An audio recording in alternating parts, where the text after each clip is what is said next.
జై శ్రీరామ్. 2022 నుంచి 2025 ఆగస్టు వరకు మొత్తం 18 ప్రెడిక్షన్స్ అనేవి ప్రూవ్ అయ్యాయి. ఇవన్నీ కింద డిస్క్రిప్షన్లో ఇవ్వడం జరుగుతోంది.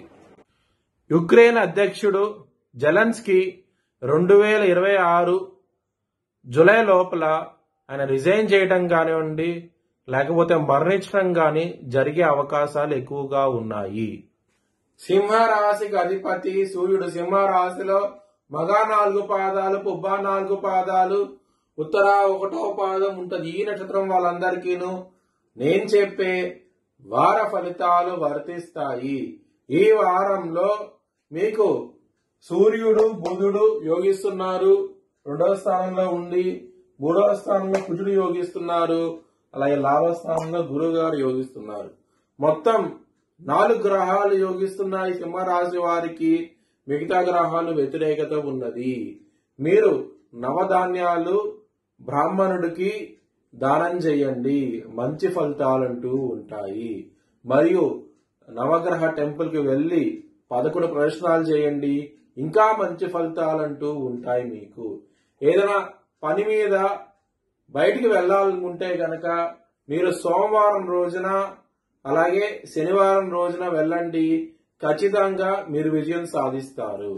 అలాగే బుధవారం రోజున మాత్రం ముఖ్యమైన పనులు స్టార్ట్ చేయకండి, ఇబ్బందులు వచ్చే అవకాశాలు ఎక్కువగా ఉన్నాయి. సింహరాశి వారికి కుటుంబ పరంగా చాలా ఇబ్బందులు ఉన్నాయి, మ్యారేజ్ పరంగా కూడా చాలా ఇబ్బందులు ఉన్నాయి. చాలా జాగ్రత్తగా ఉండండి. ఈ వారం అనేది అంత అనుకూలంగా లేదు మీకు. అలాగే ధనపరంగా మాత్రం మీకు సకాలంలో చేతికి అందుతుంది, ఎటువంటి ప్రాబ్లమ్స్ అంటూ లేవు మీకు. బిజినెస్ పరంగా ఎక్కువ పెట్టుబడి పెట్టకండి, ఇబ్బంది పడే అవకాశం ఉన్నది. కెరియర్ పరంగా చాలా లాభాలను చూస్తారు, ప్రమోషన్స్ లాంటివి కూడా వచ్చే అవకాశం ఉన్నది. దానికి కావాల్సిన డెవలప్మెంట్స్ ఈ వారం నుంచి స్టార్ట్ అవుతాయి. చాలా చాలా ఆనందంగా ఉంటారు. శత్రువులు అనే వాళ్ళు అధికంగా ఉంటారు, కొంచెం జాగ్రత్తగా ఉండండి, ఇబ్బంది పడే అవకాశం ఉన్నది.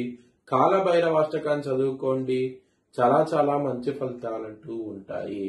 లవర్స్ కి లవ్ ప్రపోజ్ చేయండి, మీ లవర్ కి యాక్సెప్ట్ చేసే అవకాశాలు ఎక్కువగా ఉన్నాయి. ఈ వారంలో చాలా చాలా ఆనందంగా ఉంటారు. మీ భవిష్యత్ వివరాల కోసమై హెచ్ఎల్ఎన్ జ్యోతిష్యాలను సంప్రదించండి. Please like, share and subscribe my channel.